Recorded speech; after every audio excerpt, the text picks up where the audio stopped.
ఇల్లాలు శ్రీ మహాలక్ష్మి ఆయనకు తల్లి. ఆయన ఒక జీవుణ్ణి శరీరంలోకి పంపిస్తున్నాడు అనుకోండి. నేను మీతో ఇంతకు ముందే మనవి చేశా, ఇతర ప్రాణులకు ఈ బాధ ఉండదు. అసలు మనుష్యులలోనే గృహస్థాశ్రమంలో ఉన్నవాడికి తప్ప ఇతర ఆశ్రమంలో ఉన్న వాళ్ళకి ధనంతో అంత పెద్ద సంబంధం లేదు అంటే, ఇక మిగిలిన ప్రాణులకు ధనంతో పెద్ద సంబంధం ఉంటుంది? ఉండదు. వాటికి ఉండేటటువంటి కష్టసుఖాలు చాలా చాలా చాలా తక్కువ. మీరు ఆలోచించండి, ఒక కుక్క ఉందనుకోండి, కుక్కకి చాలా సమస్యలు లేవు. ఎందుకంటే దానికి ఓ ఇల్లు కట్టుకోవాలన్న బెంగ లేదు, గృహప్రవేశం చేయాలన్న బెంగ లేదు, పెళ్లి చేసుకోవాలన్న బెంగ లేదు, ధర్మపత్నిని పోషించాలన్న బెంగ లేదు, దాని పిల్లల్ని ఏదో వృద్ధిలోకి తీసుకొచ్చి 3 తరాలకి సరిపడా ఎక్కడో తీసుకెళ్ళి డబ్బు దాచాలనే చింత అస్సలు లేదు, ఇక బట్టలు కుట్టించుకోవాలనేటటువంటి బాధ అసలు లేదు. రాత్రి అయితే ఏ దోమో కరుస్తుందేమో, నేను ప్రశాంతంగా పడుకోవడానికి ఒక వ్యవస్థ ఉండాలి అనేటటువంటి తాపత్రయం అసలు లేదు. ఇవేమీ లేనప్పుడు, దీని గురించినటువంటి ఆర్తి లేనప్పుడు, దానికి జీవితంలో చాలా శ్రమ తగ్గిపోయిందా లేదా? ఇక దానికి లక్ష్మీ కటాక్షం యొక్క అవసరం అంత గొప్పగా ఏం అవసరం అవుతుంది? అక్కర్లేదు. దానం చెయ్యాలా, ధర్మం చెయ్యాలా, పక్క భౌతములను పోషించాలా? ఓ ఎంగిలి విస్తరాకి అలా పడిపోతే బక్క కుక్కని తోసేసి బాగా బలమున్న కుక్క తినేస్తుంది, అంతే. దాన్ని పశుధర్మో నమే ప్రీతిం అంటారు వ్యాసుల వారి దేవీ భాగవతంలో. దాన్ని పశుధర్మం. కానీ మనుష్యుడు అలా కాదు, ఒకరికి పెట్టి తాను తినాలి. అతిథి దేవోభవ. గృహస్థాశ్రమంలోకి వెడుతున్నప్పుడే స్నాతకంలో చెప్తాడు గురువుగారు, నువ్వు గృహస్థాశ్రమంలోకి వెడుతున్నావు, మాతృదేవోభవ, పితృదేవోభవ, ఆచార్య దేవోభవ, అతిథి దేవోభవ అంటాడు. అతిథి ఈశ్వర స్వరూపం కాబట్టి అతిథికి పెట్టి తినాలి. అంటే గృహస్థుకి డబ్బు కావాలా వద్దా? మిగిలిన ప్రాణుల కన్నా కూడా మనుష్య ప్రాణికే లక్ష్మీ కటాక్షంతో సంబంధం ఎక్కువ అయినప్పుడు, లక్ష్మీ కటాక్షం కోసం వెంపర్లాట మనకుండడం ఒకెత్తు, కానీ అసలు లక్ష్మీదేవి యొక్క అనుగ్రహ ప్రసరణం ఎక్కడ ప్రారంభమవుతుంది అంటే, జీవుడు శరీరంలోకి ప్రవేశిస్తున్నప్పుడే ప్రారంభమవుతుంది. అందుకే అది ఎవరు కానివ్వండి, లలాట లిఖితారేఖాం పరిమాష్ట్రం నశక్యతే, లలాటమనందు వ్రాయబడినది తీయడం సాధ్యం కాదు అంటూ ఉంటారు కదా. అంటే సాధనాబలం చేత దాటుతాడు. బ్రహ్మగారు ఒక పుర్రెలోకి జీవుణ్ణి ప్రవేశపెట్టే ముందు పుర్రె చేత్తో పట్టుకుని ఏమేమి ఇవ్వాలి అన్నది రాసి, అతనికి ఇవ్వవలసినటువంటి ఐశ్వర్యం అన్న దగ్గర రాసి, అమ్మ వంక ఇలా చూస్తాట, లక్ష్మీదేవి వంక. అలా కూర్చుంటుంది ఆ తల్లి. అలా కూర్చుంటే బ్రహ్మగారి చేతిలో పుర్రె పట్టుకుని అమ్మ వంక తిరుగుతాడు. అమ్మ, ఈ పుర్రెకి ఎంత ఇమ్మంటావు అని అడుగుతాడు. గత జన్మలో ఈ పుర్రెకి పేరు ఏమిటి, ఎవరు అని అడుగుతుంది. ఆవిడికి తెలియక కాదు, ఆవిడ సర్వజ్ఞురాలు. అమ్మ, ఈ పుర్రెకి గత జన్మలో పేరు ఇది, వీడు చాలా పుణ్యం చేశాడమ్మా, ఎందరికో పెట్టాడు, ఆర్తి కలిగిన వాళ్ళందరికీ పెట్టి తాను అనుభవించిన వాడమ్మా అంటట. అంటే ఆవిడ అని ఇలా కనుబొమ ఎత్తుతుంది, అంతే, ఆవిడేం మాట్లాడదు అంటుంది. ఆ కనుబొమ అలా ఎత్తిందనుకోండి, యద్ధ్రుభంగా ప్రమాణం స్థిరచర రచనా తరతం ఏ మురారే వేదాంతా తత్వచింతాంబురభిదురసి యత్పాదచిహ్నైత్తరంతి భోగోపోద్ఘాతకీలీచులిఖిత భగవత్వైశ్యరూప్యానుభావ సనశ్రీ స్పృణీతాం అమృతలహరిధీలంఘనీయై అపాంగై అంటారు పరాశర భట్టర్లు శ్రీగుణరత్న కోశంలో. అమ్మవారు అపాంగై, అపాంగై అంటే కటాక్షం, కడగంటి చూపు. ఆ మాట బ్రహ్మగారు చెప్పేటప్పటికీ, ఆ చేతిలో పట్టుకున్న పుర్రెకి గత జన్మలో ఉన్న పేరు చెప్పేటప్పటికీ ఓ అనుకుని మనసులో అంటుందిట, యద్భ్రూభంగా ప్రమాణం. ఆవిడ కనుబొమ పైకెత్తిందా, గొప్ప ఐశ్వర్యవంతుడవుతాడు అని వ్రాసేస్తాడు బ్రహ్మగారు. ఇంటి ముందు ఏనుగులు నిలబడి తొండములనెత్తి ఘీంకరిస్తూ ఉంటాయి, అంతటి గొప్ప ఐశ్వర్యవంతుడవుతాడు. ఆ పేరు విందావిడ. వీడా గత జన్మలలో ఒక్కరికి ఉపకారం చేసినవాడు కాదు, ఒక్క మంచి పని చేసినవాడు కాడు, ఆర్తితో ఉన్న ఒక్కళ్ళకి ఆర్తి తీర్చినవాడు కాడు, ఉన్నదంతా దాచుకుంటే తనదవుతుందని భ్రాంతిలో ఉన్నవాడు. ఆఖరికి శరీరం విడిచిపెట్టినప్పుడు తనతో వచ్చేదేది కనుక కింవానేన ధనేన వాజికరిభిప్రాప్తేన రాజ్యేన కింవా పుత్ర కళత్ర మిత్ర పశుభిర్దేహేన గేహేన కిం జ్ఞాతైతక్షణభంగురం సపతిరోత్యద్యం మనోదూరత స్వాత్మార్థం గురువాక్యతో భజ భజ శ్రీపార్వతీ వల్లభం అంటారు శంకర భగవత్పాదులు.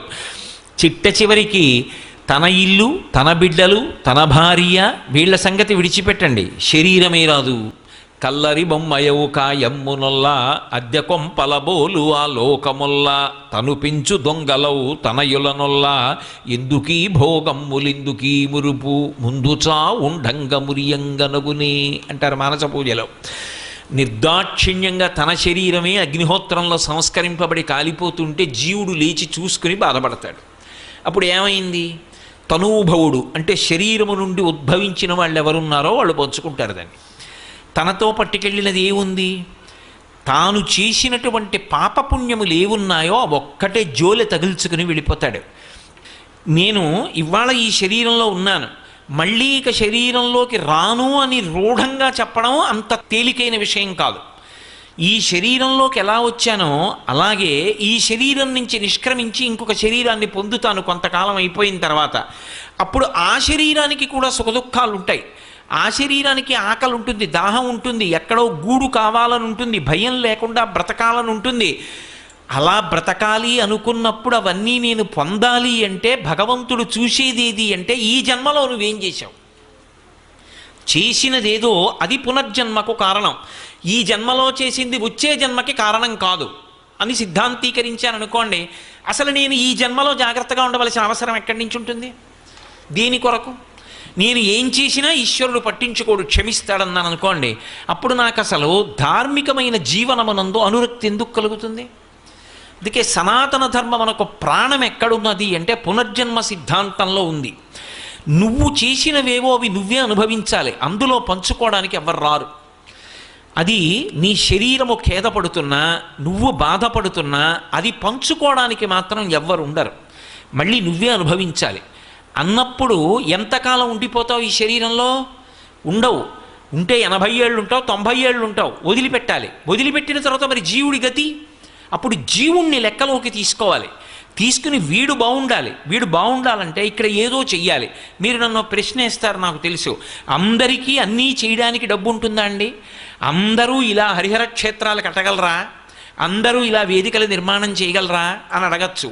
ఒక్కటి జ్ఞాపకం పెట్టుకోండి, అందరినీ దేవాలయాలే కట్టమని ఈశ్వరుడు ఎప్పుడూ చెప్పలేదు. ఏదో ఒక విభూతిని ఇవ్వకుండా మాత్రం ఈశ్వరుడు పంపడు. నీకు వాక్కు ఇచ్చాడా? నువ్వు పరమ సంతోషంగా భగవంతుణ్ణి కీర్తించు. నీకు 2 చేతులు ఇచ్చాడా? ఆనంద భాష్పాలు పడుతుండగా 2 చేతులు కైమోడ్చి నమస్కరించు. నీకు శక్తినిచ్చాడా? ఒక వృద్ధుడి చెయ్యి పట్టుకొని దారి దాటించు. నీకు ఒంట్లో బలం ఇచ్చాడా? దేవాలయానికి వచ్చి పొద్దున్నే దేవాలయాన్ని తుడు. నీకు ఓపికిచ్చాడా? ఈశ్వరుడు కట్టి విప్పిన బట్ట పట్టుకెళ్ళి ఉతికి ఆరేసి పట్టుకొచ్చి మళ్ళీ దేవాలయంలో అప్పగించు. నీకు ఒక పాట పాడడం వచ్చా? ఈశ్వరుడి దగ్గర కూర్చుని రాజోపచారంలో పాట పాడు. నీకు వాద్యం మ్రోగించడం వచ్చా? వాద్యం ఘోషయామి అన్నప్పుడు వాద్యం మ్రోగించు. నీకు ఇవేమీ కాదా? వచ్చి కూర్చుని జపం చెయ్యి. అన్నిటిలోకి దేవాలయానికి చెయ్యగలిగిన మహోపకారం ఏమిటో తెలుసా?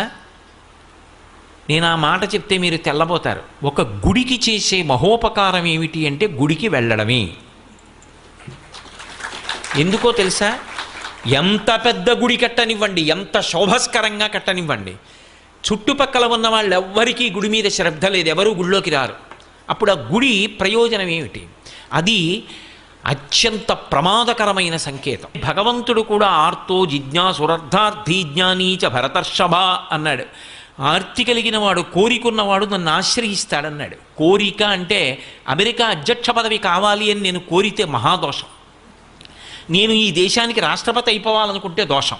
నా భార్యా బిడ్డల్ని పోషించుకోవాలి అని నేను కోరుకుంటే అవసరం. నా కూతురికి ఒక ఆపదొచ్చి ఆ ఆపదొచ్చినటువంటి కూతురు ఆపద నుంచి గట్టెక్కి దాని ఆరోగ్యం బాగుండాలని నేను కోరుకున్నాను అనుకోండి. ఒకప్పుడు నా కూతురు నాలుక తెగిపోయింది. తెగిపోతే నేను నా కూతురు నాలుక అంటుకోదు అంటే అంటుకోవాలి అని ఎన్నో దేవాలయాలకి పాదయాత్రలు చేశాను. అది కోర్కె కిందకి రాదు, అతి కోర్కె కాదది, అది అవసరం. నా కడుపున పుట్టిన కూతురు బాగుండాలని నేను కోరుకోవాలి, అది అవసరం. అది ఏది అవసరమో అది కోర్కె కాదు, ఏది అవసరము కాదో దాన్ని అపేక్షించడం కోర్కె అవుతుంది. అప్పుడు అది ఇస్తే నువ్వు పాడవుతావా, ఇవ్వచ్చా ఇవ్వకూడదా అన్నది ఈశ్వరానుగ్రహాన్ని బట్టి ఉంటుంది. అందుకే వాంఛితార్థ ప్రదాయిని, ఇది నీకు ఇస్తే పాడవంటేనే అమ్మవారి ఇస్తుంది తప్ప ఇది అడిగాడు కదా అని ఇచ్చేస్తే వాడు పాడైపోతాడంటే అమ్మవారు ఇవ్వదు. పిల్లవాడు నా మనవడే కదా అని, చిన్న పిల్లవాడు ఏడుస్తున్నాడు కదా అని పట్టుకెళ్ళి కత్తిరిస్తానా? ఇవ్వకూడదు. వాడు ఏడుస్తున్నాడు కదా అని కత్తిరిస్తే వేలు కత్తిరించుకుంటాడు వాడు. ఏమార్చి ఇవ్వకుండా ఉంటాను, ఏది అవసరమో అది ఇస్తాను. వాడు బువ్వ కావాలని ఏడుస్తున్నాడు అనుకోండి, ఎంత పనిలో ఉన్నా తీసుకొచ్చి వాడికి ఏదో ఒకటి పెడతాను. వాడికి అవసరమైంది తీర్చాలి, అవసరమైనది కోర్కె కాదు, అవసరము కానిది కోర్కెకు వస్తుంది. వేదాంత శాస్త్రంలో మాటల వెనక ఉండేటటువంటి గాంభీర్యాన్ని తెలుసుకుని ఉండాలి. కాబట్టి మనకి కావలసినటువంటి ప్రాథమికమైన అవసరములు కూడా తీరలేదనుకోండి, తినడానికి అన్నం కావాలి, బట్ట కట్టాలి, ఉండడానికి ఒక ఆవాసం ఉండాలి. ఇవి ప్రాథమికమైనటువంటి అవసరాలు.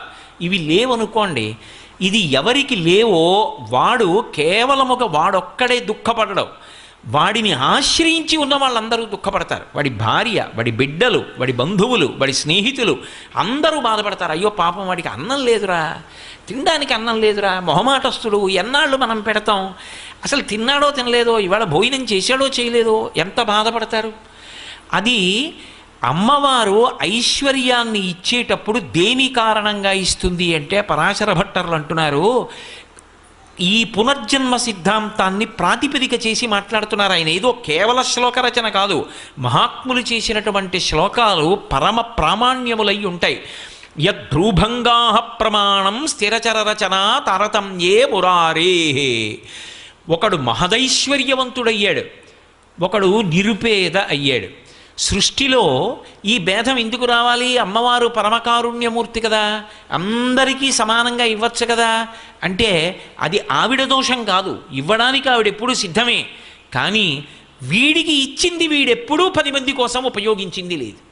తనది తనకే మిగిలిపోవాలని కోరుకున్నాడు తప్ప, తానేదైనా చేస్తే దానికి తనకు ప్రతిఫలం ఉండాలని కోరుకున్నాడు తప్ప, నాకు ఏమీ అక్కర్లేదు, నేను ఇది ఈశ్వర ప్రీతి కొరకు చేస్తున్నాను. అందుకే పుణ్యము అన్న మాటకు అర్థం ఏమిటంటే, నాకు ఇది కావాలి అని నిజానికి అడగడం. దేనికి చేస్తున్నావు? బ్రహ్మప్రీతం అని ధారబోసె భువనం ఆశ్చర్యము పొందగా. దీని చేత పరమేశ్వరుడు సంతోషిస్తున్నాడు. ఈశ్వరుడు నాకు ఇది ఇచ్చాడు. ఈశ్వరుడు అనుగ్రహించి పాత్రత కలిగినటువంటి ఒక వ్యక్తిని కూడా చూపించాడు. ఒక వ్యక్తి ఉన్నాడు, పరమభక్తుడు. ఆయనకు ఆ పూట అన్నం ఏ కారణం చేతనో లభించలేదు, ఆయన లేనివాడు కాడు. కానీ అటువంటి వాడికి అన్నం పెట్టే అదృష్టం నీకు వచ్చింది. ఇప్పుడు అన్నం పెట్టి నువ్వు గొప్ప కాదు, ఈశ్వరుడు అంతటి మహాభక్తున్నొకడిని ఒక పూట నీ ఇంటికి పంపించాడు ఏదో కారణం అడ్డుపెట్టి. ఇప్పుడు ఆయన అన్నం తిన్నాడు, ఆ అన్నం తిన్న కారణం చేత అక్షయ ఫలితాన్ని ఇస్తాడు, తనని నమ్ముకుని బ్రతుకుతున్నవాడు. అటువంటి వాడికి పట్టెడన్నం పెట్టేటటువంటి అవకాశం కల్పించాడు. ఇప్పుడు ఈ పుణ్యం ఒక్కదాన్ని అడ్డు పెడతాడు, అడ్డుపెట్టి కోట్ల జన్మలు కాపాడేస్తాడు. అన్నవస్త్రాలకి లోటు ఇవ్వడు. అందుకే తిథులలో కూడా అన్ని వేళలా అందరికీ అవకాశం ఉండొచ్చు ఉండకపోవచ్చని ఒక్కొక్క తిథిని నిర్ణయిస్తారు. అక్షయ తృతీయ అని మనకు ఒక తిథి వస్తూ ఉంటుంది. అక్షయ తృతీయ నాడు జలకుంభం అంటే కుండలో నీళ్లు పోసి యాలుక గుండ వేసి అది పట్టుకెళ్ళి దానం చేస్తారు. ఎవరైనా చల్లటి నీళ్లు తాగి తృప్తి పొందాడనుకోండి, ఆ తరువాతి కాలంలో వాడు ఏ శరీరంలో ఉండనివ్వండి నీటికి బాధ రాదు. అలక్ష్మి పట్టుకోదు. జ్యేష్ఠాదేవి అంటారు, లక్ష్మీదేవి కన్నా ముందు పుట్టింది ఆవిడ పట్టుకుందనుకోండి దుఃఖం అనుభవిస్తాడు. ఆ దుఃఖం అనుభవించవలసిన కారణం తొలగిపోతుంది. అందుకే ఒకడు మహదైశ్వర్యవంతుడయ్యాడు, ఒకడు అవలేకపోయాడు అంటే దేన్ని ప్రాతిపదిక చేస్తుంది ఆవిడ అంటే, గత శరీరంలో వాడు ఏం చేశాడన్నదాన్ని ప్రమాణంగా తీసుకుంటుంది. యద్భ్రూభంగా ప్రమాణం స్థిరచర రచన తారతమ్యే పురారే వేదాంతా తత్వచింతాం మురభిదురసి యత్ పాదచిహ్నైత్తరంతి భోగోపోద్ఘాతకైళీచులిఖిత భగవత్వైశ్వరూప్యానుభావ సనశ్రీ అస్పృణీతాం అమృతలహరిధీలంఘనీయై అపాంగై. అమ్మా, నీ ఆ కడగంటి చూపు ఉన్నదే, ఆ చూపు కోసం సమస్త లోకములలో ఉన్నటువంటి జీవులు నీ వంక తిరిగి నమస్కారం చేసి చూస్తూ ఉంటారు. అందుకే ఇందిరా లోకమాత అని అమరకోశం లక్ష్మీదేవిని ఉద్దేశించి కేవలము తన కనుబొమ కదలిక చేత అంతటి ఐశ్వర్యాన్ని ఇవ్వగలిగినటువంటి తల్లి. అటువంటి తల్లి అనుగ్రహం కలగలేదనుకోండి, జీవితంలో బాధపడడంతో సరిపోదు, అది నిందకు కారణమవుతుంది. నేను అన్న మాట మీరు జాగ్రత్తగా పట్టుకోవాలి. లక్ష్మీ కటాక్షం అంటే కేవలం డబ్బు వచ్చి పడిపోవడం ఒక్కటే అని అనుకోకూడదు. లక్ష్మీ కటాక్షమునందు అంతర్లీనంగా ప్రతిపాదింపబడిన విషయం, ఏ కాలమునందు ఏది కలగాలో దేశకాలముల యందు అది కలగకపోతే ఆ వ్యక్తి నిందకి పాత్రుడవుతాడు. తల్లిదండ్రులు కష్టపడి పిల్లవాడిని పెంచి పెద్ద చేసి విద్యాభ్యాసం చేయించారు.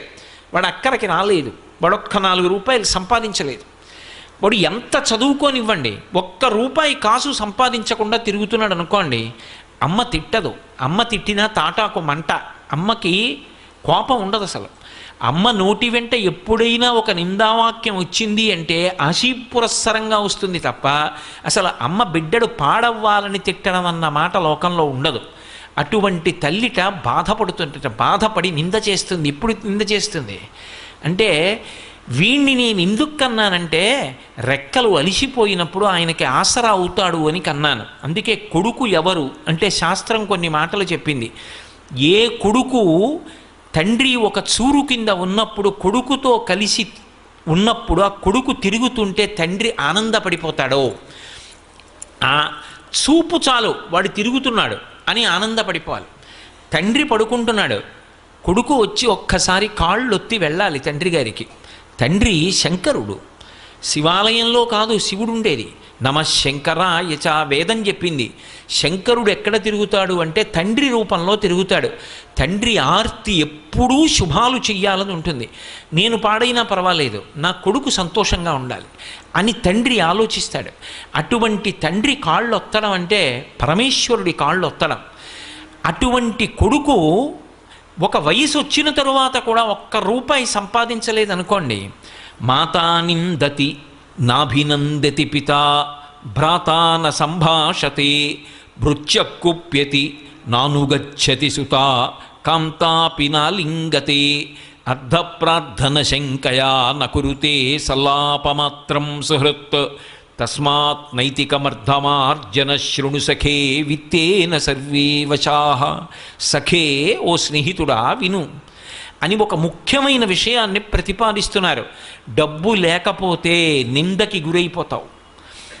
ఎంత డబ్బు అన్న ఆర్తి వద్దు, కానీ సంపాదించాలి, ప్రయత్నం ఉండాలి. ఆ ప్రయత్నం కూడా చేయకుండా ఒక్క రూపాయి సంపాదించకపోతే మాతా నిందతి, అమ్మ నిందిస్తుంది. నాభినందతి పితా, తండ్రి కొడుకుని చూసి సంతోషంగా ఎరా అని ఇలా వెన్నుపామ్మి తట్టడం.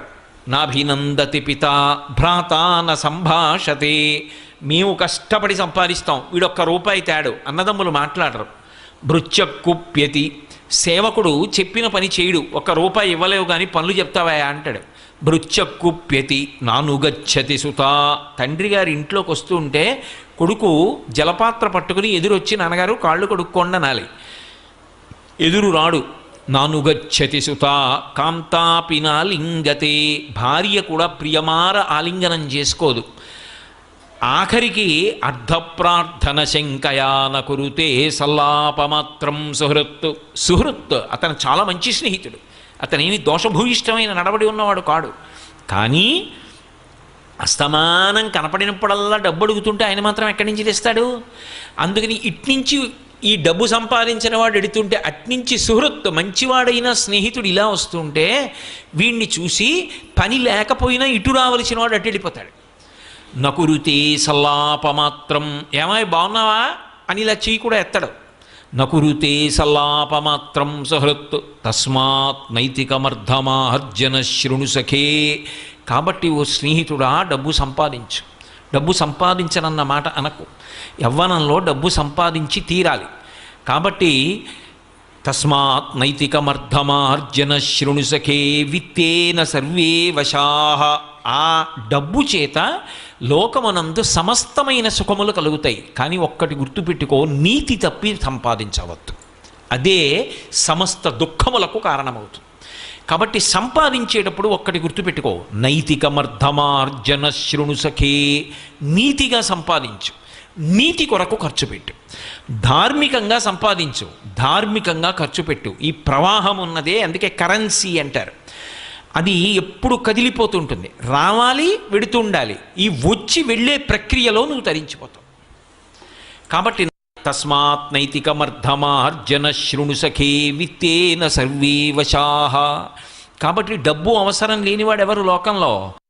గృహస్థాశ్రమంలో డబ్బు యొక్క అవసరం లేకపోవడం అన్నది ఉండదు. అయితే ఇందులో మీరు ఒక్క విషయాన్ని జ్ఞాపకం పెట్టుకోవాలి. మహాలక్ష్మీ కటాక్షము అనేటటువంటి మాటకు అర్థం కేవలముగా డబ్బు ఒక్కటే అనుకుంటే పొరపాటు. ఎందుచేత అంటే నేను మీతో చెప్పా, లక్ష్మి అంటే లక్ష్యతే ఇది లక్ష్మి. ఆమె చూస్తుంది, మన చేత చూడబడుతుంది. ఎందుకు చూడబడుతుంది అంటే మా వంక చూస్తే బాగుండని చూడబడుతుంది.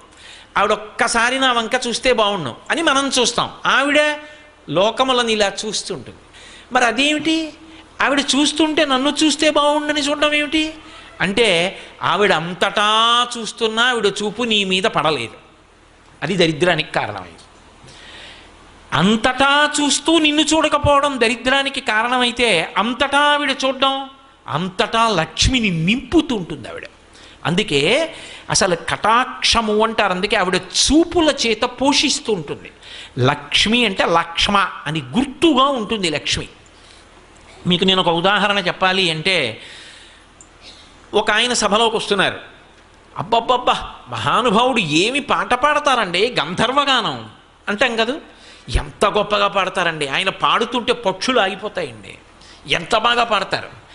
ఇప్పుడు ఆయన అంత గొప్ప గాయకుడు, అంత గొప్ప విద్వాంసుడు, ఆయనకి ఒక పాట వలన అంత కీర్తి వచ్చింది. ఇది ఆయన యందు లక్ష్మ, కీర్తికి కారణమైంది. అది కటాక్షం. ఆమె ఆయన యందు అలా చూసి ఆయన కీర్తికి కారణమైంది. ఒక ఆయన సభలోకి వస్తున్నాడు అనుకోండి, మహానుభావుడండి, ఎంతటి పరమభక్తుడండి, ఎప్పుడూ ఈశ్వరుడు ఈశ్వరుడు ఈశ్వరుడు ఈశ్వరుడు, నోరు విప్పితే ఈశ్వరుడు, అసలు ఇంకొకటి అక్కర్లేదండి ఆయనకి, ఎప్పుడు దాని గురించి ఆలోచిస్తూ ఉంటాడు. ఎన్నిటి మధ్యలో ఉన్నట్టు ఉంటాడంతే, సంఘం ఉండదు, ఎప్పుడు ఆలోచన అంతా భగవంతుడి గురించి ఆలోచిస్తాడు. నిద్రపోతుండగా అర్ధరాత్రి లేపండి చెప్పేస్తాడు భగవంతుడి గురించి మీరు ఏమైనా అడిగితే. నాకు మల్లంపల్లి శరభేశ్వర శర్మ గారని మహానుభావుడు ఒక ఆయన మా ఇంటికి వచ్చి రాత్రి పడుకుని, రాత్రి 2 గంటలకు కూడా కాళ్ళు ఊపుతుంటే మర్నాడు అడిగా ఏమైనా పడుకోలేదా అని. నాకు రాత్రి పార్వతీ కళ్యాణంలో పద్యాలు గుర్తొచ్చాయో అని అవన్నీ చెప్పారు ఆయన. ఒక్కొక్కరు అలా ఉంటారు, రాత్రింబవళ్ళు భగవంతుడి గురించి ఆలోచన చేస్తూ ఉంటాడు. అటువంటి వాడు వస్తున్నాడు అనుకోండి, అబ్బా ఆయన వస్తున్నారు సభలోకి, ఎంత అదృష్టం అంటాం. ఆయన మన ఇంటికి వచ్చారనుకోండి, ఏమి భాగ్యం, ఇవాళ ఇల్లు తరించిపోయింది, అటువంటి వాడింట్లో అడుగు పెట్టాడంటాం. ఆయన వచ్చి అమ్మ కాస్త పట్టెడు అన్నం పెడతారా అని అన్నం తిని వెళ్ళారనుకోండి, ఎంత మురిసిపోతాం. మనం 365 రోజులు తింటాం, కానీ ఆయన వచ్చి తిని వెళ్ళిన రోజేదో అది జ్ఞాపకం ఉండిపోతుంది. మర్రి చెట్టుకి వ్యూహం అంతా చిన్న గింజలో ఉన్నట్టు ఆ వంశం యొక్క అభివృద్ధి అంతా ఆయన వచ్చి తిని వెళ్ళిన ఒక పూట భోజనంలో ఉంది. ఎందుకని? అంతటి భగవద్భక్తుడు ఆయన. భక్తి ఆయన లక్ష్మి, ఆయన లక్ష్మీ కటాక్షం ఆయన భక్తి.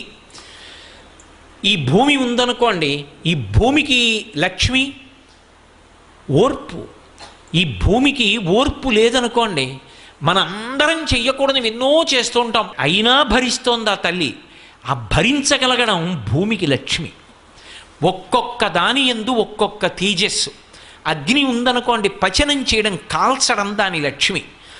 ఒక పొలం దగ్గరికి వెళ్ళారనుకోండి, మంచి పండిన పొలం దగ్గరికి వెళ్ళి ఒడ్డున నించున్నారనుకోండి, ఆకుపచ్చగా నిన్నటి వరకు ఉన్నటువంటి పంట ఇవాళ బంగారు వర్ణంలోకి మారి కంకులు ఇలా కొద్దిగా వంగి గాలికి ఊగుతున్నాయి అనుకోండి, ఆ బాగా పండి ఏపుగా ఉండి ఇక కోతకొచ్చినటువంటి ఆ పొలం, ఆ కంకులు వంగి ఉన్నటువంటి పొలం లక్ష్మి.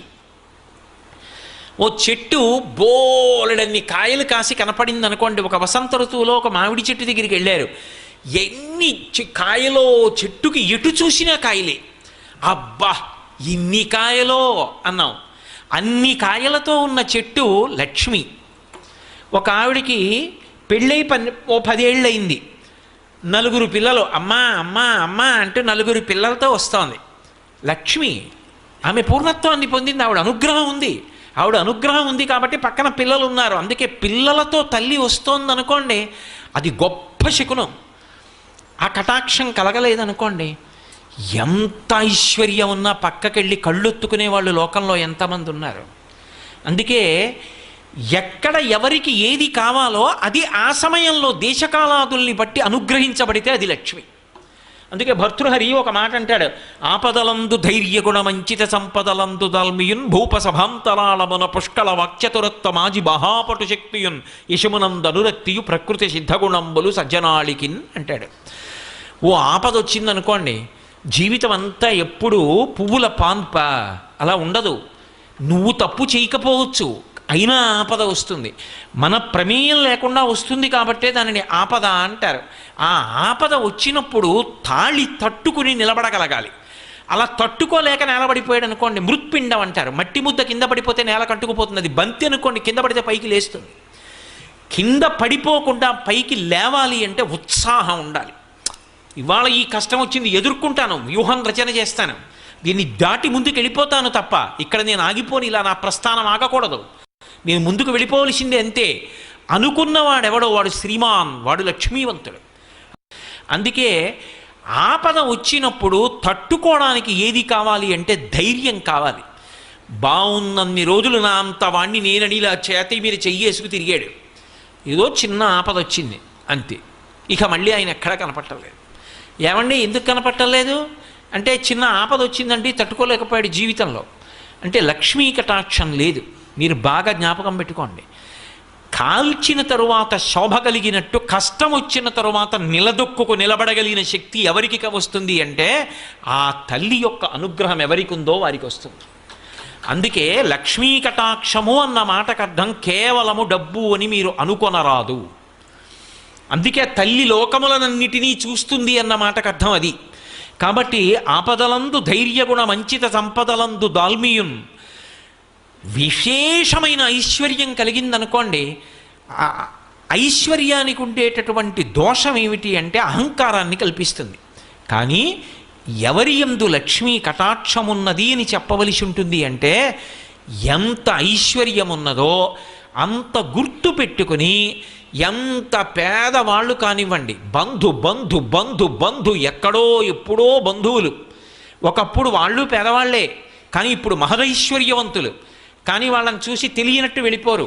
పేరు పెట్టి పిలిచి, ఇంటికి పిలిచి అన్నం పెట్టి పక్కకి తీసుకెళ్ళి చాటుగా డబ్బిచ్చి నేను ఇచ్చానని తెలియక్కర్లేదు, జీవితంలో వృద్ధిలోకి రా అని చెప్పిందో తల్లి. ఆవిడది లక్ష్మీ కటాక్షం. ఆ ఇల్లు ఆ స్థితికి వెళ్ళింది అంటే ఆమె ఆ ఇంటి లక్ష్మి. ఆవిడ వలన ఆ ఇల్లు అంత హెచ్చిల్లింది. అది లక్ష్మీ కటాక్షం. అందుకే ఇంటి ఇల్లాల్ని బట్టి ఐశ్వర్యం ఉంటుంది. కాబట్టి ఆపదలందు ధైర్యగుణ మంచిత సంపదలందు దాల్మియున్, డబ్బున్నప్పుడు అహంకారం వచ్చేసింది అనుకోండి, ఆ అహంకారం ఏం చేస్తుందంటే ఎప్పుడో ఒక భగవద్భక్తుణ్ణి కూడా నిరసించే గుణానికి వెళ్ళిపోతుంది. అదే పతనానికి కారణం అవుతుంది. అటువంటి సౌశీల్యం ఉన్నటువంటి వాళ్ళు ఇంట్లో ఉన్నారనుకోండి, వాళ్ళు ఉన్న కారణం చేత ఆ ఇంటి ఐశ్వర్యము భ్రంశము కాదు. అందుకే అది లక్ష్మి నిజానికి. అంచిత సంపదలందు దాల్మియున్ భూపసభాంతరాళమున పుష్కళ వాక్చతురత్వము. ఆయన ఎన్నో చదువుకున్నాడు. ఆయన ఏం చదువుకోనివాడు కాడు, ఎన్నో చదువుకున్నాడు, ఎన్నో తెలుసు ఆయనకి. కానీ కొంతమంది చూడండి పాపం తెలియని వారు కాదు, ఎన్నో తెలుసు. పుస్తకం వ్రాస్తే ఆ పుస్తకం చదువుతుంటే అబ్బా ఏమి దర్శనం చేశారు రా మహానుభావుడు, ఒక్క శ్లోకాన్ని ఎంత గొప్పగా అన్వయం చేశారు ఆయన అనిపిస్తుంది. ఆయన్ని వచ్చి సభలో మాట్లాడమన్నారనుకోండి, సభలోకి వచ్చి కూర్చుంటే ఒక్క విషయం జ్ఞాపకానికి రాదు. కొందరికి ఎంతో విషయ పరిజ్ఞానం ఉంటుంది, సభలో రంజకత్వం ఉండదు, అందంగా ప్రతిపాదించగలిగినటువంటి శక్తి ఉండదు. అంత మాత్రం చేత వాళ్ళు రచయితలు కాకుండా పోరు. కాలమునందు వాళ్ళ పేరు ఎప్పటికీ నిలబడుతుంది. కానీ వాళ్ళకి లక్ష్మీ కటాక్షం ఎలా ఉంది అంటే గ్రంథకర్తగా ఉంటుంది తప్ప ఒక ఉపన్యాసకుడిగా, ఒక ప్రవచనం చేసిన వాడిగా సమాన స్థాయిలో ఆ కీర్తి ఉండదు. అంత మాత్రం చేత వాళ్ళు తక్కువ వాళ్ళన్న మాట అనడానికి వీల్లేదు. నిజానికి ప్రవచనం చేసిన వాడికన్నా కూడా వాళ్ళు చాలా చాలా గొప్పవాళ్ళు. పోతన గారు ప్రవచనాలు చేసి ఉండకపోవచ్చు, అంత మాత్రం చేత పోతన గారు ప్రవచనం చేసిన వాడికన్నా తక్కువని మీరు నిర్ధారించగలరా? కాదు. పోతన గారి పేరు చెప్పుకొని పోతన గారు చెప్పిన పద్యాలు చెప్పుకొని బిరుదులు పొందిన వాళ్ళు ఉన్నారు. పోతన గారి పేరు చెప్పి ఉపన్యాసం చెప్పి ఎంత బాగా చెప్పారండి అనిపించుకున్న వాళ్ళు ఉన్నారు. అది వాడిది కాదు, వండినవారు పోతన గారు, ఆయన యజమాని, వీడు వడ్డించినవాడు. అయినప్పుడు ఆయనే గొప్పవారు. ఆయనది ఆ లక్ష్మీ కటాక్షం, చెప్పుకున్నవాడిది ఈ లక్ష్మీ కటాక్షం. కానీ సభలోకి వచ్చాక జ్ఞాపకం రాలేదనుకోండి, సభలోకి వచ్చాడు, కూర్చున్నాడు, ఏమీ జ్ఞాపకం రావట్లేదు, ఒక్క శ్లోకం గుర్తు రావట్లేదు, పద్యం గుర్తు రావట్లేదు, ఎందుకు వచ్చాడో గుర్తు రావట్లేదు, ఏం చెప్పాలో గుర్తు రావట్లేదు. అప్పుడు ఎలా ఉంటుంది ఆయన పరిస్థితి అంటే లక్ష్మీ కటాక్షం లేదని గుర్తు. భూపసభాంతరాళమున పుష్కళవాక్చతురత్వము ఆజిబహాపటు శక్తియును. ఓ యుద్ధానికి వెళ్ళాడనుకోండి, బాహువుల యందు పటుత్వం ఉండాలి, యుద్ధంలో ధైర్యంగా దూసుకుపోయి యుద్ధం చేయగలగాలి. తీరా యుద్ధానికి వెళ్ళిన తర్వాత గోడ కలుక్కుమని నెప్పెడుతోంది అనుకోండి, అసలు చెయ్యెత్తలేకపోతున్నాడు అనుకోండి, ఇంకేం లక్ష్మీ కటాక్షం. ఆజి బాహుపటు శక్తియున్ యశమునందు అనురక్తియు. నేను కీర్తివంతుణ్ణి కావాలన్న కోరిక ఉండి తీరాలి వ్యక్తికి. అది లేదనుకోండి, ఆ వ్యక్తి లక్ష్మీ కటాక్షమునకు అర్హుడు అని చెప్పడము సాధ్యము కాదు. అందుకే ఒకటి గుర్తుపెట్టుకోండి, మనిషి జీవితంలో ఈశ్వరుడు ఏదో ఒక విభూతిని ఇవ్వనివాడన్నవాడు ఉండడు. ఏదో ఒక విభూతి ఇవ్వబడుతుంది, ప్రతి వారికి ఇస్తాడు ఈశ్వరుడు. నీకేది ఇచ్చాడన్నది నువ్వు జ్ఞాపకం పెట్టుకోవాలి, నువ్వు తెలుసుకోవాలి. గుప్తంగానో బాహ్యంగానో అరహసి రహసి స్వతంత్ర బుద్ధ్యా అంటారు శంకర భగవత్పాదులు శివానంద లహరిలో. అది అతని జీవితం ఒడ్డెక్కడానికి, అతని జీవితం తరించడానికి కారణమవుతుంది. ఎందరో పెద్దలు ఉన్నారు. డొక్కా సీతమ్మ గారని మా తూర్పుగోదావరి జిల్లాలో ఉండేవారు మహాతల్లి. ఆవిడ ఇంటికొచ్చిన వాళ్ళకి అన్నం పెట్టడానికి అందవేసిన చెయ్యి, అంత ప్రేమతో అంత ఆర్తితో అన్నం పెట్టేది. అటువంటి తల్లి శరీరం విడిచిపెట్టిన రోజున ఆకాశంలో జ్యోతి రూపంలో వెడుతుంటే ఇద్దరు మహావిద్వాంసులు అగ్రహారంలో కూర్చుని మాట్లాడుకుంటున్నారు అమలాపురం దగ్గర. ఆవిడ జ్యోతి వెడుతుంటే చూసి వాళ్ళిద్దరూ లేచి నిలబడి నమస్కారం చేసి, ఎవరో ఒక మహాపురుషుడు శరీరం విడిచిపెట్టాడు, ఊర్ధ్వలోకాలకి జ్యోతి వెళ్ళిపోతోంది అని చెప్పి నమస్కరించారు. భగవాన్ రమణులు శరీరం విడిచిపెట్టినప్పుడు జ్యోతి అరుణాచలానికి గిరి ప్రదక్షిణం చేసి గిరిలోకి ఎలా వెళ్ళిందో, డొక్కా సీతమ్మ గారిలోని జ్యోతి అలా ఆకాశంలో ప్రయాణం చేసి ఊర్ధ్వలోకాలకు వెళ్ళింది. ఎప్పటావిడో కాదు డొక్కా సీతమ్మ గారంటే, ఇప్పటికీ పీగన్నవరం దగ్గర ఆవిడ పేరు మీద అక్విడెక్ట్ ఉంది, ఆవిడ నివసించిన ఇల్లుంది, ఆవిడ అన్నం పెట్టిన గదులున్నాయి. ఆ తల్లి ఈ మధ్య కాలం వారు ఆఖరికి కలెక్టర్ గారితో కబురు చేశారు డొక్కా సీతమ్మ గారికి. ఎవరు? భారతదేశం వాళ్ళు కాదు, లండన్లో యువరాజు పట్టాభిషేకం చేసుకుంటూ ఇంతమందికి అన్నం పెట్టిన తల్లి వచ్చి నాకు ఆశీర్వచనం చెయ్యాలని కలెక్టర్తో కబురు చేశారు విమానంలో తీసుకురమ్మని. నేను రానన్నారు ఆ తల్లి. రానంటే ఆవిడ చిత్రపటం గీయించి పంపించమని డొక్కా సీతమ్మ గారి చిత్రపటాన్ని పక్కన పెట్టుకుని ఆవిడ పాదాలకు నమస్కారం చేసి వైస్రాయిగా పట్టాభిషేకం పొందాడు. అది ఈ దేశ ఔన్నత్యం. దానం చేసి అన్నదానం చేసి డొక్కా సీతమ్మ గారు ఆ స్థాయిని పొందారు. తరించడానికి కారణం కాలా? ఒక గృహస్థుగా ఆఖరికి అమ్మ అన్నం తినేసి వచ్చామమ్మా, కడుపు నిండుగా ఉంది తల్లి, ఒక్కసారి మిమ్మల్ని చూడ్డానికి వచ్చామంటే ఆవిడ ఏం చేసేవారో ఒకటి తెలుసా? చెయ్యి చాపరా అని వచ్చిన వాళ్ళందరికీ కాస్త చింతకాయ పచ్చడి వేసి నాకమని మంచినీళ్ళు ఇచ్చేవారు. ఆవిడ చేత్తో చేసిన చింతకాయ పచ్చడి అంత రుచిగా ఉండేది, తప్ప పెట్టకుండా పంపించేవారు కాదు. ఇంటికి వస్తే ఏదో ఒకటి పెట్టి పంపించాలి. ఆవిడ ఆర్తి చివరికి ఏమైందంటే ఐశ్వర్యం అంతా అయిపోయింది, ఏమీ లేదు. భర్త గారు బాధపడ్డాడు. ఎందుకు బాధపడతారు? మనం చేసేది మంచి పని, పరమేశ్వరుడు చేయిస్తాడన్నారు. పొలం దున్నుతుంటే బిందెలు దొరికాయి, బిందెల్లో బంగారపు కణికలు దొరికి ఆవిడ చేసిన అన్నదానం కొనసాగింది. ఈశ్వరుడు కాపాడలా? కాబట్టి విభూతి ఇవ్వబడని వాడు లోకంలో ఉండడు, నువ్వు గుర్తించాలంతే. దాని పీక నొక్కేస్తే ఈశ్వరుడు ఏం చేస్తాడు? ఇచ్చాడు, దాన్ని నేను తెలుసుకోను, దానితో నాకు సంబంధం లేదు, నాకు దాచుకోవడం ఒక్కటే నాకు కావాలి, నాకు తరించే మార్గం అక్కర్లేదంటే ఆయన ఏం చేస్తాడు? మనలో నిజంగా అనుకుంటే ప్రతిరోజు వచ్చి గుడి తుడుద్దామంటే తుడవడం కష్టమైన వాళ్ళం ఎంతమంది ఉంటాం? వారానికి ఒక్కసారి గుళ్ళో బట్టలు తీసుకెళ్ళి ఉతికి ఆరేసి పట్టుకొచ్చి ఇస్తామంటే కష్టమైపోయిన వాళ్ళం ఎంతమంది ఉంటాం? అది కష్టమా? లేకపోతే ప్రతిరోజు కనీసం వారానికి నేను ఒక్క చిన్న పద్యం నేర్చుకుంటాను అంటే వారానికి ఒక్క పద్యం నేర్చుకోవడం అంత కష్టమా? వారానికి ఒక్క పాదం నేర్చుకుంటాను. పోతన గారి పద్యాల్లో ఒక్క పాదం నేర్చుకుంటాను వారానికి.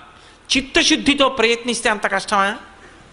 108 తక్కువ కాకుండా గాయత్రి విడిచిపెట్టకుండా చేస్తాను. కష్టమా? బొట్టు పెట్టుకోవడం మానను, అంత కష్టమా? కానీ అని వదిలేసిన వాడికి అన్నీ వదిలేయచ్చు. ఇది పట్టుకుంటానన్నవాడు ఏది పట్టుకున్నా తరిస్తాడు. పట్టుకోవడానికి ఆవిడ ఏదో ఒకటి ఇస్తుంది, ఇవ్వకుండా మాత్రం ఉండదు. కాబట్టి అలా పట్టుకుని తరించిపోతాడు. అది లక్ష్మీ కటాక్షం. అందుకే మీరు బాగా గమనిస్తే లక్ష్మి ఎక్కడ ఉంటుంది అంటే అసలు ఆవిడ ఉండని ప్రదేశం ఉండదు. ఆవిడ ఎప్పుడూ అంతటా చూస్తూనే ఉంటుంది. దృశాద్రాఘీయస్యాదర దళిత నీలోత్పల రుచ దవీయాంసం దీనం స్నపయ కృపయా మమపి శివే అంటారు శంకర భగవత్పాదులు. అటువంటి తల్లి యొక్క చూపు పడలేదనుకోండి, సారహీనమైపోతుందంతే దేశం. ఆ తల్లి అనుగ్రహాన్ని కోల్పోయారనుకోండి, జాతి జాతి నిర్వీర్యమైపోతుంది. లక్ష్మీ కటాక్షం లోపించింది అని గుర్తేమిటంటే ఒకరికి డబ్బు లేకపోవడం కాదు. మీరు బాగా ఈ విషయాన్ని దృష్టిలో పెట్టుకోవాలి. ఒక వ్యక్తి సమస్యగా అయితే వ్యక్తికి ఒకడికే దరిద్రం. అసలు దేశమే లక్ష్మీ కటాక్షాన్ని కోల్పోయిందనుకోండి, ఆ భక్తి పోయిందనుకోండి, పోయిన నాడు ఆవిడ అనుగ్రహం పోతే మొట్టమొదట నశించిపోయేదేదో తెలుసా? ఉత్సాహం నశించిపోతుంది, జడత్వం వస్తుంది. అందుకే జడత్వాన్ని ఎవరు తీసేస్తారు అంటే మళ్ళీ అమ్మవారే తీస్తుంది. మీరు లోకంలో జడత్వాన్ని తీయగలిగిన వాళ్ళు ఇద్దరినే చెప్తారు. ఒకటి అమ్మవారు, రెండు స్వామి హనుమ. అందుకే మీరు చూడండి, బుద్ధిర్యశో బలం ధైర్యం నిర్భయత్వ మరోగత అజాడ్యం వాక్పటుత్వంచ హనుమత్ స్మరణాద్ లభేత్. హనుమని స్మరించినంత మాత్రం చేత అజాడ్యం. అమ్మవారి పాదాలు పట్టుకుంటే అవిద్యానామంతస్తిమిరమిహిరోద్వీపనగరి జడానాం చైతన్యస్తపకర్మకరంద శృతిశరీ దరిద్రాణం చింతామణి గుణనిక జన్మజలధౌ నిమగ్నానాం దంష్ట్రా మురరిపు వరాహస్య భవతి. జడత్వం అంటే ఏమిటో తెలుసా? అన్నీ వింటాడు, ప్రతిస్పందన ఉండదు. వింటాడు, గంటలు గంటలు వింటాడు, రోజులు రోజులు వింటాడు. తాను విని చేసినది అన్నది ఏదీ ఉండదు.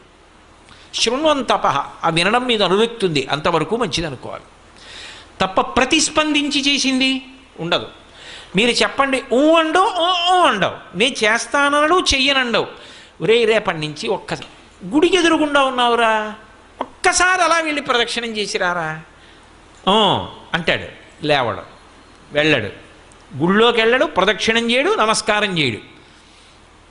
జడత్వం అంటే అలసత్వం. దీన్ని ఎవరు పోగొడతారంటే అమ్మవారు పోగొడుతుంది. అందుకే అది సామూహికంగా అందరికీ కలిపి లక్ష్మీ కటాక్షం ఏమి అంటే ఉత్సాహం. దేశ పౌరుల యందు ఏదైనా సరే మేము సాధించగలం, మేమందరం నడుం కట్టుకుని ముందుకు వెళ్ళిపోతాం అని అందరూ కలిసి నిలబడగలిగిన ఉత్సాహం ఉందనుకోండి, ఏటికి ఎగసన్నా ఒకడు లాగితే 1,00,000 మంది దిగసన్నా లాగారనుకోండి, ఇంకా ఎలా వృద్ధిలోకి ఎడుతుంది? చెయ్యి చెయ్యి కలిసి నడుద్దాం అన్న ఉత్సాహం ఉందనుకోండి, అది లక్ష్మి. లక్ష్మీ కటాక్షం తరిగిపోతోందని గుర్తేమిటో తెలుసా? అసలు ఏ ఉత్సాహం లేకుండా జడత్వంతో ఉండిపోతే లక్ష్మీ కటాక్షం లుప్తమైపోతోంది అని గుర్తు. అందుకే మీరు కొంచెం జాగ్రత్తగా గమనించండి. ఎప్పుడైనా పౌరాణిక వాంగ్మయాన్ని మీరు పరిశీలిస్తే లక్ష్మీ కటాక్షము తొలగిపోయినది అనడానికి కొన్ని సూచనలు చెప్తారు. ఇదిగో లక్ష్మి లేదిప్పుడు, లక్ష్మి ఎందుకు వెళ్ళిపోతుందో చెప్తారు, లక్ష్మి మళ్ళీ ఎలా వచ్చిందో చెప్తారు, లక్ష్మి ఏ కారణం చేత వెళ్ళిపోతే ఆ స్థితి ఎలా ఉంటుందో చెప్తారు. ఇవి ఎందుకో తెలుసా? పురాణం వేదానికి భూతద్దం. నీ జీవితాన్ని నువ్వు గమనించుకో జాగ్రత్తగాని. ఇంద్రుడు అంటేనే మనకేం గుర్తొస్తుంది? స్వర్గలోకాధిపతి. ఆయన అనుభవించినటువంటి ఐశ్వర్యం ఉండదు, అంతటి ఐశ్వర్యం అయింది. ఆ ఐశ్వర్యం ఎవరిచ్చారు ఆయనకి? అమ్మవారు ఇచ్చింది. శంకర భగవత్పాదులు కనకధారా స్తోత్రం చేస్తూ విశ్వామరేంద్రపద విభ్రమదాన దక్షం ఆనందహేతురధికం మురవిద్విషోపి ఈశన్ నిశీతతు మయీక్షణమీక్షణార్థ ఇందీవరోదర సహోదరమిందిరాయా అన్నారు. విశ్వామరేంద్ర పద విభ్రమదాన దక్షం ఆనందహేతురధికం మురవిద్విషోపి ఈశన్ నిశీతతు మయీక్షణమీక్షణార్థ. దేవేంద్రుడంతటి వాడికి ఇంద్ర పదవిలో కూర్చోగలిగినటువంటి స్థితిని, అంతటి ఐశ్వర్యాన్ని ఎవరిచ్చారు అంటే ఆ తల్లి తన చూపుల చేత అనుగ్రహించింది. అటువంటి చూపు కలిగిన తల్లి వైక్షణమీక్షణార్థ, నా వంక కూడా ఒక్కసారి చూడమ్మా అని అడిగారు శంకర భగవత్పాదులు. తన కొరకు కాదు, బ్రహ్మచారి పేద బ్రాహ్మణి కోసం అడిగారు. ఆ తల్లి అనుగ్రహ కటాక్షం కలిగింది, ఇంద్రుడు ఐశ్వర్యాన్ని పొందాడు. ఇప్పుడు ఇంత ఐశ్వర్యాన్ని పొందినటువంటి ఇంద్రుడు ఐశ్వర్య భ్రష్టుడయ్యాడు. దేనికి భ్రష్టుడయ్యాడు? ఒక్క కారణం చేతనే పోయింది ఐశ్వర్యం, ప్రసాద తిరస్కారం. ప్రసాదమును తిరస్కరించడం అనేటటువంటి లక్షణం కానీ ఏర్పడిందా, అది ఉపద్రవాలకి గుర్తు. దేశంలో భగవత్ ప్రసాదము అని పట్టుకొచ్చి ఇస్తే మాకక్కర్లేదు అని తిరస్కరించేటటువంటి బుద్ధి ప్రబలమైపోతే, ఈశ్వర ప్రసాదమునకు గౌరవం తగ్గిపోతే, కాళ్ళకి చెప్పులున్నాయన్న మాటతో కూడా సంబంధం లేకుండా ప్రసాదం నోట్లో వేసుకోవడం మొదలు పెడితే, నేను ఇంకా కొంచెం ముందుకు వెళ్ళవలసి వస్తే అటువంటి ప్రదేశాల్లో ప్రసాదం పంచి పెట్టడం కూడా తప్పు. ప్రసాదం ఎక్కడివ్వాలో అక్కడివ్వాలి. ఒక దేవాలయానికి వచ్చి మీ అందరూ కూర్చున్నారు, ఇక్కడ ప్రసాదం ఇవ్వాలి. అంతేకాని అందరూ చెప్పులు వేసుకుని కాళ్ళకి బూట్లు వేసుకు కూర్చున్న కార్యాలయాల్లో ప్రసాదం పంచిపెట్టమని ఎవడు చెప్పాడు? వాడా బూట్లు విప్పడు. అలాగని వాడికి భక్తి ఉన్నా ప్రసాదం తిరస్కరించలేడు, వాడు అలాగే వేసుకుంటాడు. ఇప్పుడు అది ప్రసాదం పట్ల దోషమైందా లేదా? మీరు అందుకే ప్రసాదం అన్న మాట గురించి ఆలోచించండి. అన్నవరం సత్యనారాయణ స్వామి వారి వ్రతకథలో వైశ్యుని యొక్క భార్య ప్రసాదం పుచ్చుకోకుండా నదీ తీరానికి వెళ్ళింది, భర్త వచ్చాడని. వెంటనే పడవ మునిగిపోయింది. ఓ అశరీరవాణి పలికింది, ప్రసాదం పుచ్చుకోలేదని. ఆవిడ వెళ్ళి ప్రసాదం తింది, పడవ పైకి తేలింది. ఏమిటా కథ? వింటున్నాం కదా అన్నటువంటి కథలు చెప్పేయడమే అనుకోవచ్చు. కాదు, అందులో ఒక గాంభీర్యమైన విశేషం ఉంది. ప్రసాదము అంటే ఈశ్వరుని యొక్క అనుగ్రహము. ఏ ఇంట ప్రసాదం తింటున్నాడో ఆ ఇంట లక్ష్మి ఉంటుంది. ఇది మీరు బాగా పట్టుకోవాలి. ఆ ఇంట తింటున్నది ప్రసాదం. అందుకే ఈ రాష్ట్రంలో ఒక అలవాటు ఉంది, ప్రత్యేకించి పేరు కూడా ప్రసాద్ అని ఉంటుంది. ఈశ్వర ప్రసాద్, వెంకటేశ్వర ప్రసాద్, లక్ష్మీ ప్రసాద్ అంటే వాళ్ళ ప్రసాదం వీడు. జీవితము ప్రసాదము కావాలి. నేను రాత్రి పడుకుంటున్నాను అనుకోండి, 11 మాటలు శివనామని చెప్పి నాకు నిద్ర పట్టాలని ప్రార్థన చేసి పడుకోవాలి. నేను నిద్ర లేస్తున్నాను అనుకోండి, 3 మాటలు శ్రీహరి శ్రీహరి శ్రీహరి అని చెప్తూ లేవాలి. ఎందుకనంటే జాగృతి యందు ఇంద్రియములకు అధిపతి అదోక్షజుడు శ్రీ మహావిష్ణువు, ఆయన నామం చెప్పి లేవాలి. పరమశివుడు నిద్రాకాలిక సుఖాన్నిచ్చి మళ్ళీ అన్ని అవయవాలకి శక్తినిస్తాడు, ఆయన నామం చెప్పి పడుకోవాలి. నిద్ర ప్రసాదం, లేచి పని చేస్తే ప్రసాదం. అన్నం తినేటప్పుడు నేను తింటున్నానని తినరు. ఇది ఈశ్వరుడు నాకు అనుగ్రహించాడు. ఈ పదార్థం దొరికేట్టు చేసినవాడు వాడు, వాడి శాసనానికి అగ్ని వండింది. ఈ నీళ్లు వాడి శాసనం వల్ల దొరికే. నేను తింటే రుచి వాడి అనుగ్రహం. లోపలికి వెళ్ళిపోయిన తర్వాత అన్ని పదార్థాలు కలిసిపోయినా వాడు అగ్ని రూపంలో ఉండి పచనం చేస్తున్నాడు, శక్తిగా మారుస్తున్నాడు. కాబట్టి వాడికి చెప్పి తింటాను, యజ్ఞం కింద తింటానని నీతి మితుకులు పట్టుకుని నాలిక మీద పట్టుకుని నోట్లో వేసుకుంటారు. చొక్కా బనీను లేకుండా తినడానికి కారణం అది. చొక్కా బనీను ఉందనుకోండి, ఉంటే ఎలా పుచ్చుకుంటారు? హవిస్సు అగ్నిహోత్రంలో పురుషుడికి అధికారం ఉండదు. అందుకని తీసి ఉత్తరీయం 1 వేసుకుని 5 మాటలు స్వాహాకారంతో నాలిక మీద పెట్టుకుని పంటితో నవలకుండా లోపలికి మింగుతాడు. ఇప్పుడు ఆయన జన్మ తరించింది. ఆయన ఎక్కడున్నాడో అటువంటి వాడు, వాడి వలన ఆ ఇల్లు వంశం వృద్ధిలోకి వస్తాయి. బనీని నిన్ను కాపాడుతుందా? చొక్కా కాపాడుతుందా? ఇది కాపాడుతుంది. దీని విలువ తెలుసుకున్ననాడు దాని ముందు నీ బనీని ఎంత, నీ చొక్కా ఎంత. ఆచారకాండ అందుకొచ్చింది, ఉత్తినే రాలేదు.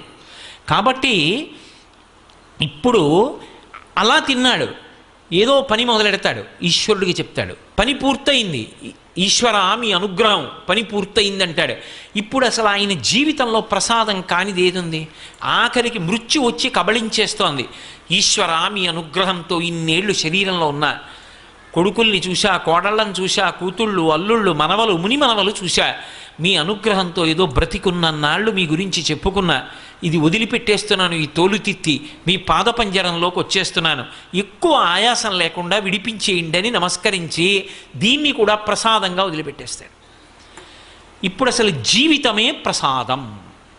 ఇప్పుడు ఆ ప్రసాద బుద్ధితో అనుభవించినంత కాలం ఈశ్వరుడి అనుగ్రహం ఉంటుంది. ప్రసాద బుద్ధి పోయింది, ఇదంతా నాదే. తొలగిపోతుంది ఆవిడ. నీదేగా, ఏది సంపాదించి చూస్తాను, ఏది నిలబెట్టుకో, ఏది ఈ గుణములను సంతరించుకో, కీర్తి సంపాదించుకో చూస్తాను అంటుంది ఆవిడ. చిన్న వైక్లభ్యం ఒకటి వచ్చింది అనుకోండి, అక్కడతో అయిపోయిందంతే. కంఠంలో జీర వచ్చిందనుకోండి, గట్టిగా మాట్లాడితే కంఠంలో పోటు వస్తోంది, ఏది ఏం మాట్లాడతాడు, అయిపోయిందా అక్కడతో కీర్తి. బతికున్నంత కాలం ప్రతిరోజు వాక్సుమములను సమర్పించాడు. దేనివల్ల? ఇది ఆవిడ ప్రసాదం అని చెప్పుకున్నాడు, ఆవిడ అనుగ్రహం నా చేత చేయించిందని చేశాడు. ఆఖరి ఊపిరి వరకు ఆవిడ చేయిస్తూనే ఉంటుంది. పాత్రత దేని చేత? ప్రసాద బుద్ధి చేత. ఇది బాగా తెలుసుకోవాలి. ఇది మొదటి లక్ష్మీ కటాక్షం అని చెప్తుంది శాస్త్రం. అసలు ఈ బుద్ధి నిలబడితే వాడికి లక్ష్మీ కటాక్షం ఉన్నది అని గుర్తు. అందుకే కళ్యాణి బతగాదీయం లౌకికీ ప్రతిభాతిమా ఏతి జీవంతిమానందో నరం వర్ష శతాదపి అంది సీతమ్మ. ఇవాళ పూజ చేసేయండి, రేపు పొద్దున మీ ఇంట్లోకి లక్ష్మి నడిచి వచ్చేస్తుందంటే అంతకన్నా అబద్ధం ఇంకోటి లేదు. అది కాదు లక్ష్మీ కటాక్షం అంటే. నీకు లక్ష్మీ కటాక్షానికి కారణాన్ని నువ్వు తెలుసుకోవాలి. ఆ కారణం తెలుసుకుని రమించి నువ్వు పూజ చేయాలి. ఆ బుద్ధితో నిలబడాలి. అది ప్రసాదం అవుతుంది. అందుకే చూడండి, ఇప్పుడు పాత్రత అంటే అసలు వీడికి ఇది ఇవ్వవచ్చు, ఆవిడ దేని చేత చూస్తుంది అంటే వీడి బుద్ధి ఎటువంటిది. ఆ ప్రసాద బుద్ధి ఉంది, ఆవిడ అనుగ్రహిస్తుంది.